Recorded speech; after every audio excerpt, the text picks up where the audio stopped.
سجدہ سہو نماز کے کسی واجب کے چھوٹ جانے سے یا کسی فرض یا واجب میں دیر ہو جانے سے یا کسی فرض یا واجب کو پہلے کر دینے سے یا کسی فرض یا واجب کو دوبارہ کر دینے سے یا کسی واجب کی کیفیت بدل دینے سے واجب ہوتا ہے۔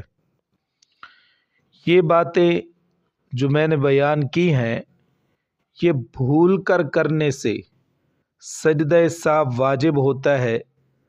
اگر کوئی آدمی قصداً ان باتوں کو کرتا ہے تو سجدہ سہو سے نقصان دور نہیں ہوگا بلکہ نماز کو لوٹانا ضروری ہے، خواہ کوئی بھی نماز ہو۔